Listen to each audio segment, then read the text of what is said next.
Bem-vindos a esta nossa conversa sobre uma obra que, olha, intimida um pouco, mas fascina demais. A Democracia na América, do Alexis de Tocqueville. É um clássico, né?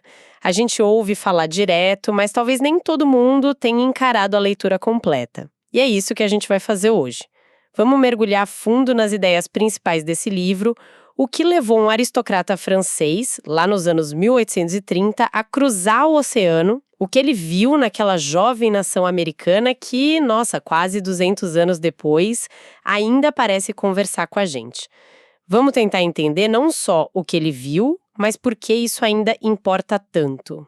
É fundamental, né? Começar pelo contexto, porque a época era muito rica. Tocqueville chegou lá com o amigo Beaumont em 1831.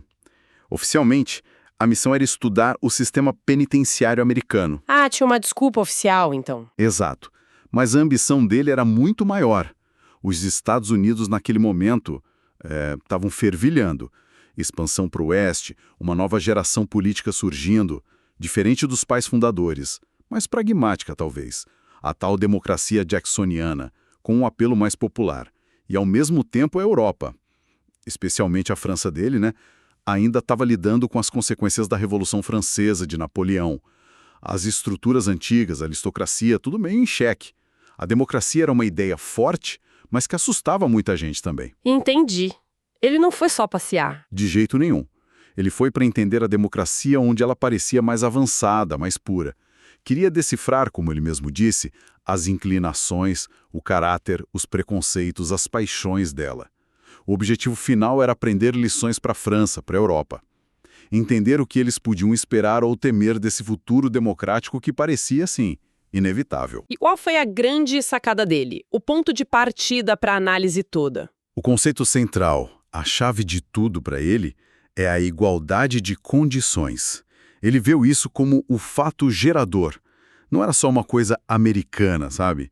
Para ele era algo muito maior. Um fato providencial. Quase um destino histórico do Ocidente. Fato providencial, nossa, isso é forte.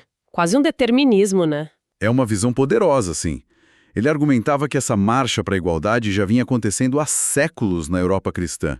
De forma lenta, mas imparável. E como ele via isso antes mesmo dos Estados Unidos? Que exemplos ele dava?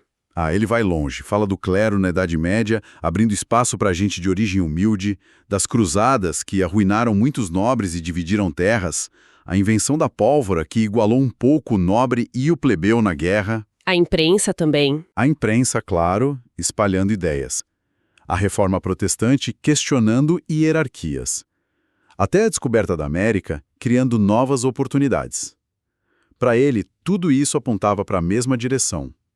O fim das hierarquias rígidas e o avanço da igualdade. A América seria, então, só a expressão mais clara e avançada desse processo todo. Entendi. A América como o palco onde isso ficou mais nítido. Ok, então vamos para a prática americana que ele viu. Como essa igualdade aparecia no dia a dia? Era só na lei? Não, ia bem além da lei. Embora as leis fossem cruciais para sustentar isso, né? Ele percebeu que a igualdade estava na sociedade. Claro que tinha diferença de dinheiro, de estudo, mas nada como aqueles abismos que ele conhecia na Europa. As fortunas pareciam circular mais rápido, a inteligência não era monopólio de uma classe, e isso criava um ambiente onde as pessoas se sentiam, ou pelo menos pareciam, mais igualmente fortes. Um exemplo que ele usa muito é a lei de sucessão, da herança. Ah, a questão da herança igualitária. Exatamente. Acabaram com a primogenitura, o filho mais velho leva tudo, impuseram a divisão igual entre os filhos, o partage égal. E o impacto disso, na visão dele? Imagino que fosse além do dinheiro. Muito além. Claro, economicamente isso impedia que se formasse aquelas grandes propriedades que passavam de geração em geração, como na aristocracia europeia. Mas o Tocqueville diz que essa lei agia na alma dos proprietários. Na alma? Como assim? É que saber que a terra seria dividida diminuía aquele desejo de acumular só para manter um nome, um domínio eterno. Incentivava mais a vender, a investir em negócios, dava um dinamismo diferente. Mudava a mentalidade mesmo. Essa igualdade estava na mobilidade, na falta de reverência automática, no jeito de tratar um ao outro. Faz sentido. E só para contrastar bem, como era a sociedade que ele deixou para trás, a aristocrática? Era o oposto total, né? Baseada na desigualdade que vinha do berço, na hierarquia fixa. As classes eram muito separadas, quase sem chance de subir na vida. Dentro de cada classe, ok, podia ter laços fortes, mas entre elas, barreiras enormes. Dava uma estabilidade, talvez, mas à custa de uma desigualdade gigantesca. Nobreza com terra, poder, tempo livre, e o povo no trabalho pesado, visto como ignorante. Era um mundo de ordens fixas. A América era a negação disso. Essa base da igualdade de condições é mesmo central. Agora, como essa igualdade toda se traduziu nas instituições americanas que ele observou? O que ele admirou ali? Ele viu as instituições como o resultado dessa igualdade, né? E sim, ele admirou muita coisa.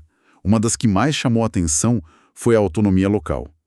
Principalmente na Nova Inglaterra.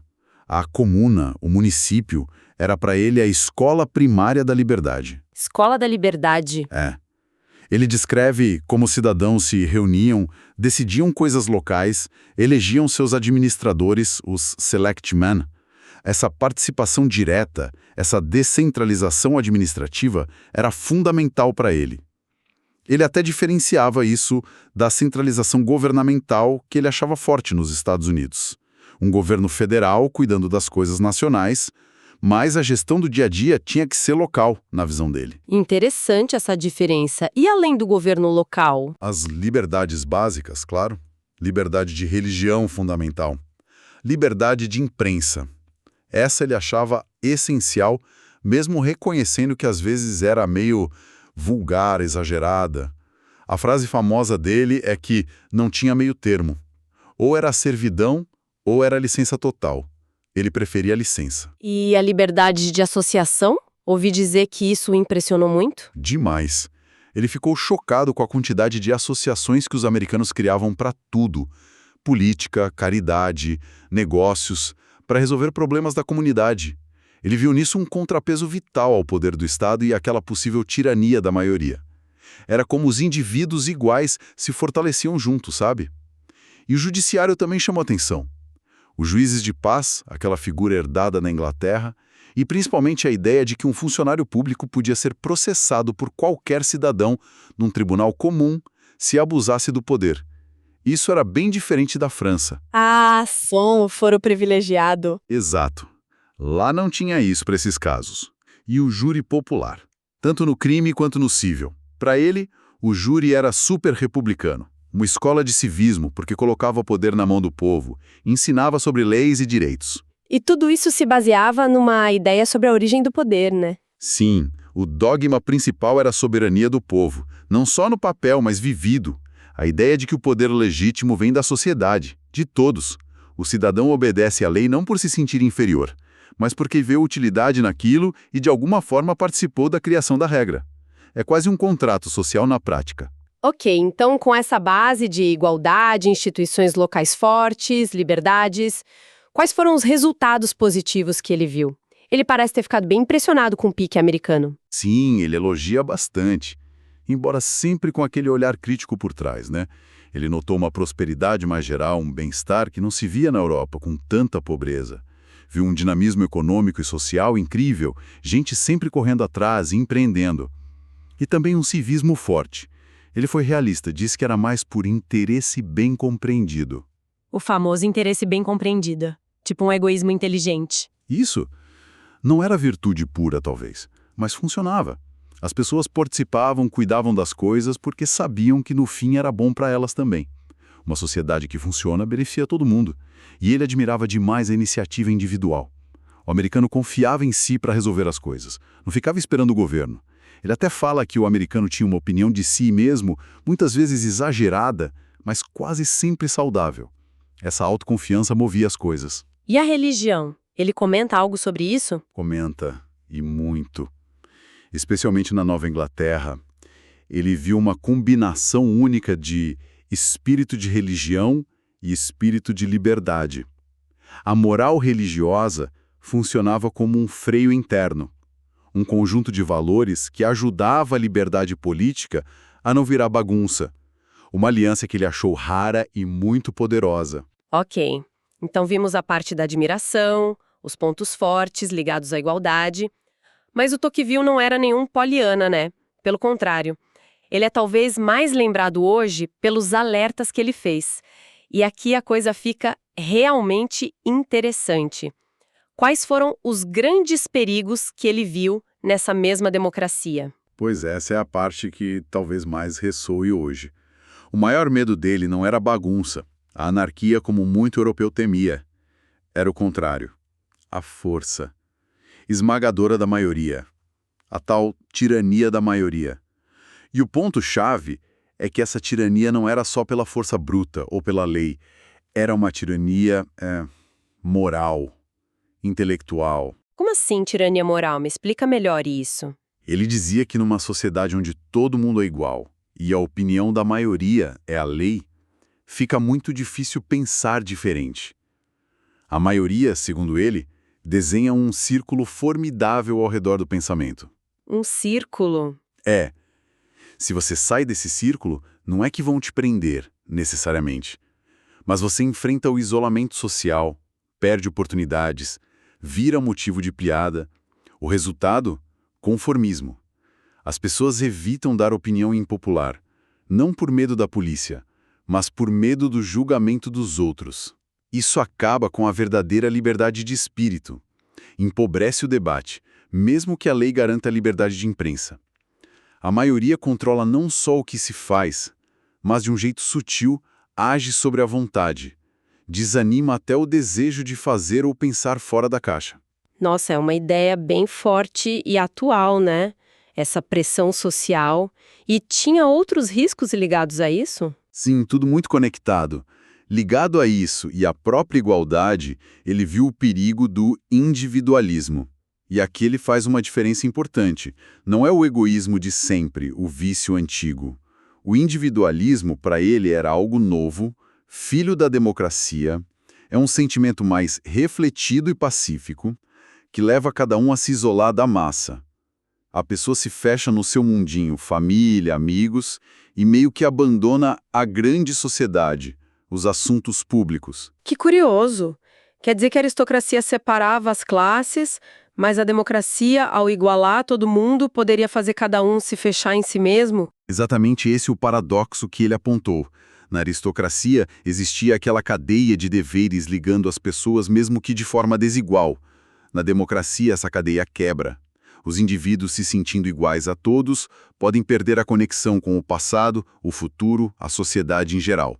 A frase dele é impactante. A democracia o traz sem cessar de volta para si mesmo e ameaça confiná-lo, por fim, inteiramente na solidão de seu próprio coração. Esse isolamento voluntário abre a porta para outros problemas. Como qual, por exemplo? O amor ao bem-estar material. Ele viu os americanos muito focados em buscar conforto, dinheiro, prazeres. Isso tinha o lado bom, claro, movia a economia. Mas ele temia que essa busca virasse a única coisa importante. Ah, o foco excessivo no materialismo. Isso. Tornaria as pessoas aversas a qualquer agitação, qualquer coisa que atrapalhasse os negócios e o conforto, inclusive a política, a defesa da liberdade. Se o governo garantisse ordem e prosperidade, talvez as pessoas nem ligassem mais para quem governa ou como governa. Topariam trocar liberdade por segurança e tranquilidade. Ele até nota meio ácido que eles não fazem dificuldade em mostrar que só pensam em si mesmos. Essa combinação é perigosa. Uma maioria forte, que inibe o pensamento diferente, pessoas se isolando na vida privada e uma sociedade focada no bem-estar material. Então, qual era o resultado final disso tudo? O grande fantasma que assombrava o Tocqueville. Ele temia um tipo de despotismo totalmente novo, diferente das tiranias violentas do passado. Ele chamou de despotismo democrático, ou, como ficou mais famoso, despotismo brando. Despotismo brando, como seria isso? Seria um poder enorme, centralizado, paternalista, um Estado que se vê como responsável pela felicidade de todo mundo. Um poder absoluto, minucioso, regular, previdente e brando. Não seria cruel, não ia torturar ninguém, mas ia assim amolecer as vontades, guiar as ações, quase infantilizar as pessoas. Infantilizar. Ele usa a imagem do Estado como um pastor e os cidadãos como um rebanho de animais tímidos e industriosos. Esse poder não ia mandar faça isso ou morra, mas ia criar uma rede de pequenas regras complicadas, minuciosas e uniformes. A vida ficaria tão regulada, tão previsível, que aos poucos as pessoas perderiam a capacidade e até o desejo de pensar e agir por conta própria. O Estado daria segurança, cuidaria das necessidades, organizaria os prazeres e, em troca, as pessoas abririam mão da autonomia. Nossa. A imagem final é assustadora. Uma multidão inumerável de homens semelhantes e iguais que giram sem repouso sobre si mesmos para obter pequenos e vulgares prazeres com os quais enchem sua alma, e acima deles, um poder gigante, cuidando de tudo, contanto que eles pensem apenas em se divertir. Que descrição, arrepia. Parece coisa de ficção científica escrita muito depois. E ele apontou outras preocupações, talvez, mais do dia a dia, do sistema americano. Apontou, sim, de forma mais rápida, mais certeira. Ele notou uma certa instabilidade na administração, por causa das eleições constantes, da troca de gente nos cargos. Criticou uma tendência à mediocridade na escolha dos políticos em nível nacional. Achava que as elites intelectuais, muitas vezes, fugiam da política. Aquela frase sobre o voto universal, né? Essa mesma. O voto universal tem outras vantagens, mas não essa de escolher sempre os melhores. Ele também viu um foco muito grande na aplicação prática das coisas, em detrimento da ciência mais teórica, da filosofia. E, numa previsão impressionante, alertou para o risco de surgir uma nova aristocracia industrial. Aristocracia industrial, mas como? Numa sociedade igualitária? Ele viu que a indústria criava uma nova divisão. De um lado, o dono da fábrica, cada vez mais rico, mais distante da produção. Do outro, o operário, fazendo a mesma tarefa repetitiva, embrutecedora, sem conexão com o produto final, sem muita chance de sair dali. Essa relação, para ele, podia se tornar até mais exploradora e fria que a do senhor e servo na antiga aristocracia, porque não teria mais aqueles laços de obrigação mútua, mesmo desiguais. Era um alerta sobre a desumanização que o trabalho industrial podia trazer. Impressionante como ele previu certas coisas. E é isso que fascina, né? Essas análises dos anos 1830, elas continuam atuais de um jeito incrível. Quando a gente discute hoje polarização, pressão de rede social, cultura do cancelamento, apatia do eleitor, o poder crescente do Estado, a tensão entre liberdade e igualdade, são temas que ele já estava ali dissecando com uma clareza absurda. Aquela ideia de que a própria igualdade, ao isolar os indivíduos, poderia abrir espaço para um poder central bonzinho tomar conta. Isso é muito atual. É verdade. Lendo sobre tirania da maioria ou despotismo brando, é quase impossível não fazer paralelos com coisas do século XX, XXI, desde regimes totalitários até debate sobre o estado de bem-estar ou a cultura do entretenimento que distrai. A visão dele foi muito à frente. E por trás de tudo, dá para sentir um humanismo, sabe? Uma preocupação real com a liberdade e com a dignidade humana. Mesmo quando ele parece pessimista, essa preocupação está lá. Irônico, ele duvidar do impacto do livro e o livro virar o que virou. Pois é. Bom, demos uma boa passada geral, espero que tenha clareado as ideias. Recapitulando, a democracia na América é mais que um retrato dos Estados Unidos antigos, é um estudo profundo da democracia em si, movida por essa força que o Tocqueville achou imparável, a igualdade de condições. Ele mostra o lado bom, liberdade, iniciativa, prosperidade. Mas acende alertas enormes sobre os perigos.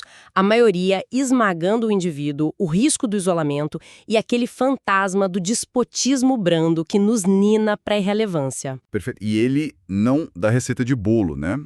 Ele termina o livro não com uma profecia fatalista ou uma solução mágica, mas com uma escolha fundamental que ele via para as nações modernas. A igualdade de condições, diz ele, é um fato. Não dá para voltar atrás. A grande questão que ele deixa para a gente, que continua sendo a nossa questão, é: essa igualdade vai levar à liberdade ou à servidão? Nas palavras dele, que valem a pena, depende delas, das nações, que a igualdade as conduza à servidão ou à liberdade, As luzes ou a barbárie, a prosperidade ou as misérias. A direção, ele sugere, ainda depende de nós. E essa é a provocação que fica ecoando, né? Se a igualdade é o nosso campo de jogo, a pergunta que Tocqueville nos força a fazer é: como a gente joga? Quais são as defesas, as instituições, os hábitos culturais, os valores, talvez, os que ele mesmo apontou como associações fortes, poder local, educação, espírito crítico, ou talvez outros que a gente precise descobrir ou fortalecer hoje, que podem pesar a balança para o lado da liberdade e das luzes, e não para o lado sombrio. Como a gente navega essa tensão da democracia que ele descreveu tão bem? Fica aí a reflexão.